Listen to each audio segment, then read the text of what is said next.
إن الله يأمركم أن تؤدوا الأمانات إلى أهلها وإذا حكمتم بين الناس أن تحكموا بالعدل صدق الله العلي العظيم صلوات محمد وآل محمد صل على محمد. Assalamu alaikum wa rahmatullahi wa barakatuhu. Indeed, it is my honor and pleasure to be amongst you today on this very important procession event in which we commemorate the martyrdom of the leader of the faithful, the first Imam of Muslimin, the leader of the pious and muttaqeen, Amir al-Mu'mineen, Ali ibn Abi Talib alayhi salatu wassalam.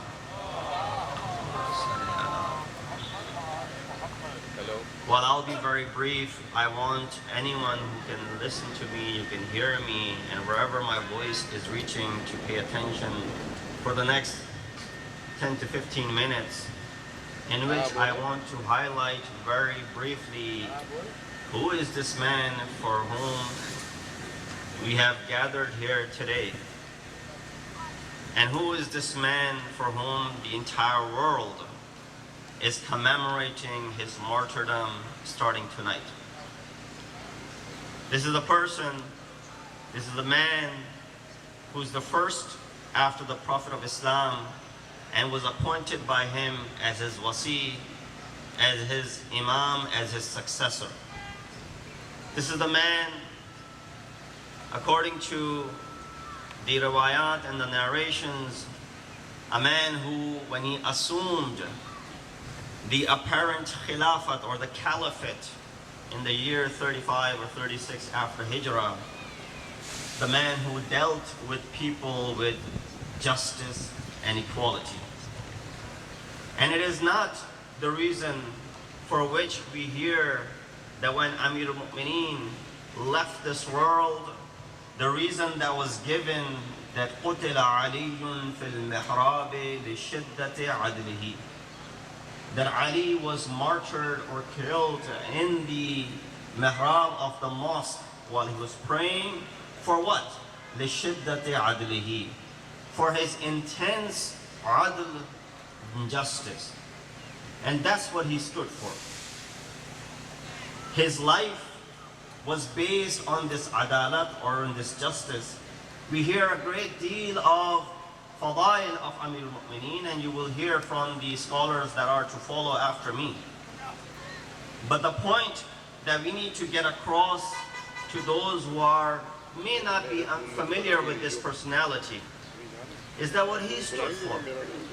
He stood for the principles of justice, equality, peace, and mercy. Embodiment of what Islam preaches. Embodiment what Islam portrays, displays, and wants its adherents and its followers to display as well. You should not be called Muslim because it's written on your face. You should be called Muslim because it is due to your good actions. And these actions, we are inspired from such personalities such as Amir al-Mu'mineen. The verse that I recited in front of you is from chapter 4, known as Nisa, the women, verse number 58, in which it says, God commands you to return that which had been entrusted to you to the rightful owners. Be just when passing judgment amongst people. Amir al-Mu'mineen holds many merits that no one is compared to him in that regard. One of the merits that he holds and solely possesses is the fact that he was born inside the Kaaba. No other human being was ever born inside the Kaaba, nor will there ever be anyone who will be born inside the Kaaba. And he's alone in that perspective. Do you think that may be a matter of pride for Imam Ali? No. If anyone deserved to be born is someone who's even superior to Ali. And we all believe that Prophet of Islam, Hazrat Muhammad Mustafa sallallahu alayhi wa sallam, is in his superiority is above Ali. But nonetheless, this goes as the honor for Ali ibn Abi Talib. Therefore, does it mean that it's an honor for Ali? No, the fact that Ali was born inside Kaaba is the honor for Kaaba and not for Ali. We look at it from the perspective when God created the first man, Prophet Adam. The ayat recites in this, it says, فَإِذَا نَفَخْتُ فِيهِ مِنْ رُوحِي فَقَعُوا لَهُ سَاجِدِينَ. That when I blew my soul into Adam, after having created his posture, I blew my soul into him. And then I requested and ordered and commanded all of the angels to do what? To prostrate in front of Adam. Everyone prostrated except illa Iblis. So the question is that Adam is not being worshipped, but it is the command of God. The fact that God blew his soul into Adam, he was worthy of prostration. This house of God was built by Ibrahim. It existed for a long, long time, but it's still, Muslims were not facing in the direction of Kaaba and worshipping. They were facing towards Bayt al-Maqdas. Only after the birth of Ali ibn Abi Talib, now this place is known as Qiblatul Muslimin. As if God has blew his soul into Qibla, now it is worthy of direction and it is worthy of being worshipped. Salawat bi Muhammad wa ali Muhammad. So there are many fadail of Ali from that perspective. But Adl is one of the biggest fadail and one of the biggest merits of Ali ibn Abi Talib. There's a letter that I want to share with you, which is amongst the works of Ali ibn Abi Talib. And that is a letter when he assumed the apparent caliphate, when he appointed one of the governors of Egypt by Malik-i-Ashtar. He wrote a letter to Malik. This goes out to everyone who is in the position of leadership, whether it be your leadership inside your homes, whether it be public service that you're a leader of, whether you're the Imam of a certain group, whether you be an official, all of them can learn from these words of wisdom from Amir al-Mu'minin. He said, you must create in your mind heart kindness, compassion and love for the subject, unless it's deeply rooted inside the heart. He said, then 12 things Imam counts. I want your attention. 12 things that Imam counts by which he begins the sentence saying, do not. Do not. That means these are the things that you must refrain from if you want to be the leader of anyone. He starts out by saying, وَلَا تَنْسِبَنَّ نَفْسَكَ. I'll skip the Arabic in order to save the time. He said, do not stand over them like greedy beasts who feel it is enough to devour them. Now that you are in the position to go ahead and rule someone, Ali is saying, don't become a beast over them, that you're going to go ahead and devour them and strip them of their rights. He said, do not set yourself to fight God because you have no power before him. His power you cannot do without his pardon and mercy. He said, do not repent for forgiving or be merciful in punishing. If one deserves punishment, they should get it. Because if you let one person go when they have committed something, then you're going to set the wrong standards. Although there is mercy, although there is compassion, although there is overlooking. If you remember that when Islam came initially, it was a very dire time and need for the Muslims. That they were not able to survive because of all of these sanctions, embargoes, and the boycott that they were facing. At that time, when something was taken from them, God would command, go and take it back, because that belongs to you. In fact, you don't need any document to come and doctrine to tell you if someone has taken your right, you have the right to take it back. But when Islam progressed, when things were not as such dire as they were initially, the tone was different. Prophet of Islam said, ألا أخبركم بخير خلائق الدنيا والآخرة. Do you want me to inform you of the best of the merits and the ethics and the akhlaq of this world and in the hereafter? Everybody responded by saying, yes, O Prophet, we want you to respond, we want you to tell us about them. Prophet said, Al-afu amman dalamaka.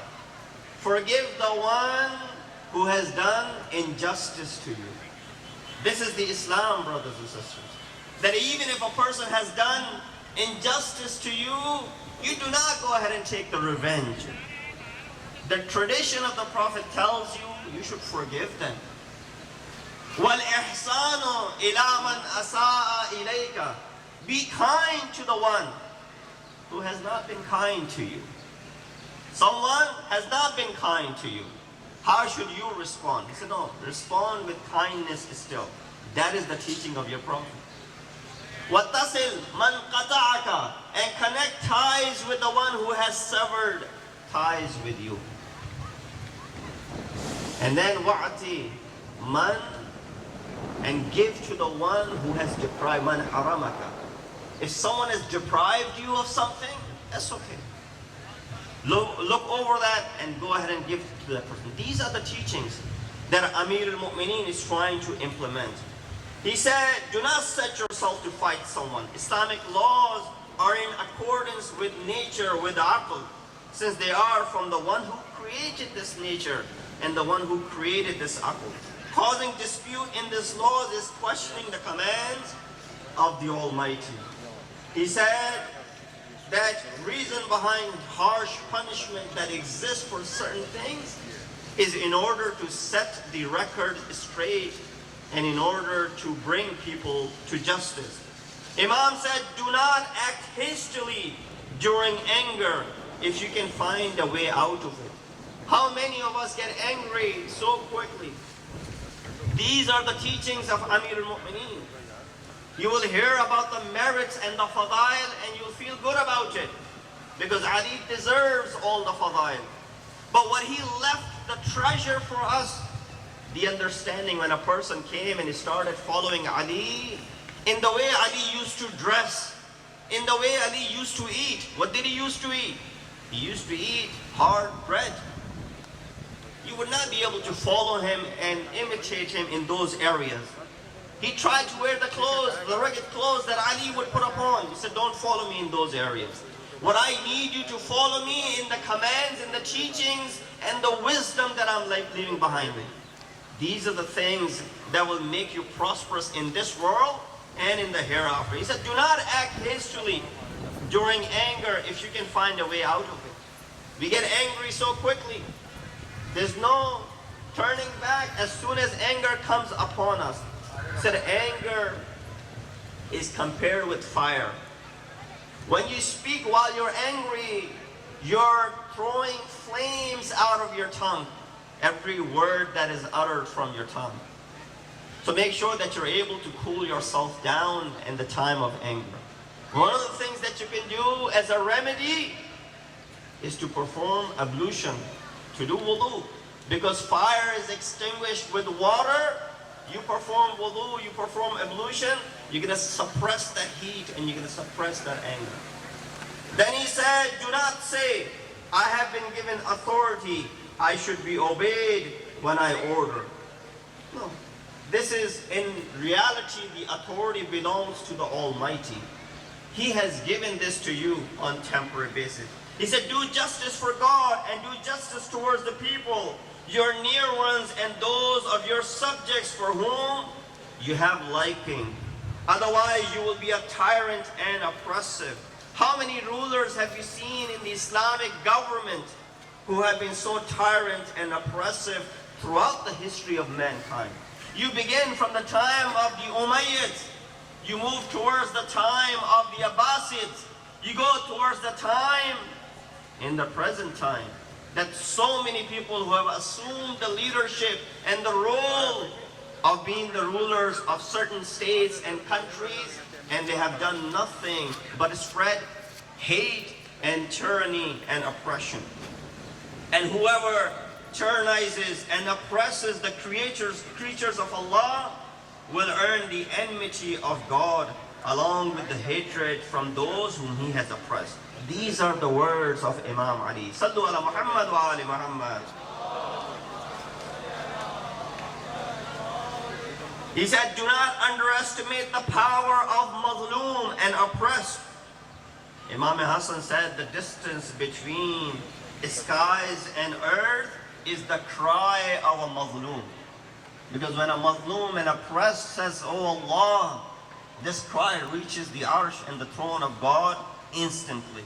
He said, do not disclose whatever of it is hidden from you, because your obligation is to correct what is manifested. Allah will deal with the hidden. If you and I come across and learn something about someone, what is our first tendency? Is to go ahead and tell everyone else. Especially in the day and age that we live in, when we have social media to our access. How quickly word, whether right or wrong, gets across board. Just the fact that we want to break that news to everyone. When Jesus, son of Mary, was walking with his disciples, he sat down and he spoke to them and he said to them, what if you found one of your friends, one of your counterparts, sleeping while some of their body parts were exposed? For example, imagine you guys came over here, someone is sleeping, let's say on this tarp, and because they're sleeping, it's windy, some of their body parts are exposed. Prophet Jesus, son of Mary, asked people, what would you do in that regard? Everybody responded like you would respond. We would cover it. We wouldn't want our brother, or for that matter our sister, to be exposed in the public eye like this. We will go ahead and cover them. Jesus responded by saying, La bal takshifun. Not only that you won't cover, you will actually expose them even further.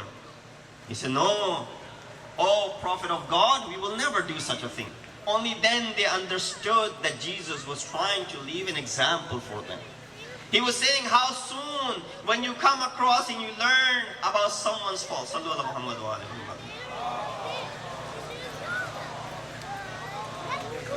how quickly when you learn about someone's faults, mishaps, shortcomings, quickly you run to spread that all around. He said that is not the akhlaq and the ethics of Amirul Mu'mineen. He said, do not disclose whatever of it is hidden from you, because your obligation is to correct what is manifested. Allah will deal with the hidden. When Amirul Mu'mineen is the leader of the Ummah, Allah is saying to him that don't worry about that which is hidden from your eyes. Worry about that is only which is apparent to you, and deal with people. Because people have shortcomings and ruler is the most appropriate person to cover them.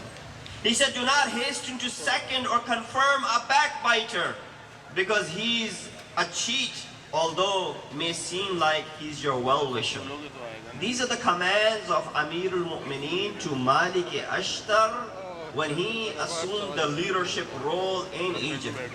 He said, do not include among those who consult you a miser who would keep you back from being generous and caution you against destitution. So no, don't be friend with someone whose hands are tied when it comes to generosity. You are a follower of someone who are generous. Even when they did not have anything, they will guide you to the door when you can find generosity. These are the individuals. Imam said, do not include a coward who would make you weak in your affairs, because they will make you timid in enforcing your orders. Don't include those people who do not have the guts to stand next to you in front of aggression that is being portrayed. He said, do not include a greedy person who will beautify collection of wealth by injustice. One of the most prevalent things that you see across the board when it comes to those who become leaders, those who assume any sort of leadership role, whether it's in a government official, whether it be anyone, the fact that wealth is something which lures and allures them. That they are alluded and they are beautified the collection of wealth for injustice. Don't be friends with such individuals who will beautify these actions for you. You know, one of the ways shaitan penetrates, there are different means how shaitan penetrates and how he affects you. One of the ways that shaitan affects you is by beautifying the actions and the ugly deeds for you. He will present the ugliest of the things in the most beautiful manner to you. He will present your ugliest of deeds as the most beautiful thing that you have ever done to encourage you. One of the ways shaitan affects you is by what? By instilling fear inside your heart. Your heart is opening up to charity. Satan will come and say, no, what is going to happen to you if you give this money out? You will be tomorrow deprived. Amir al-Mu'mineen is saying, do not include a greedy person who will beautify a collection of wealth by injustice. He said, do not discontinue the good traditions of the previous people and do not innovate any line of action which endures the earlier tradition. So while you should keep the earlier traditions which are in line with your religion, you should not get rid of those things which were appreciated.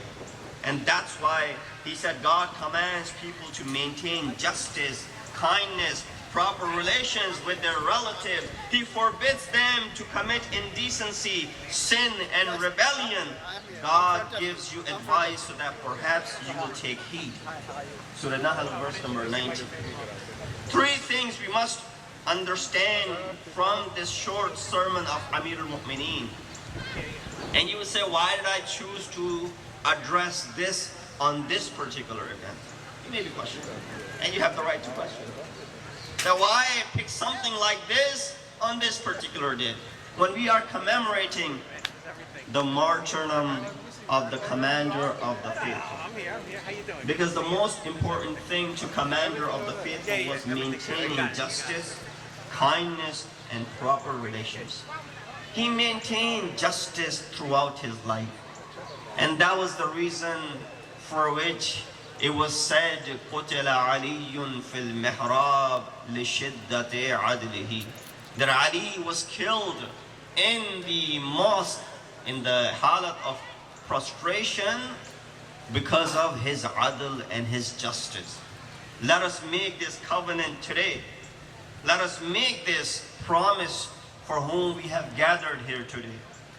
Let us reaffirm our covenant to that individual who grew in posture, who grew in personality as soon as someone came in contact with him.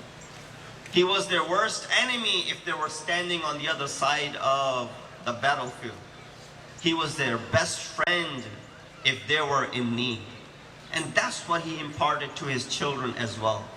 You know what he said when he was struck by Ibn Muljim la'anatullah alayh? He said, and there's a khutbah as well in Nahj al-Balagha. Nahj al-Balagha, that's the work that we should be presenting to our fellow non-Muslim brothers.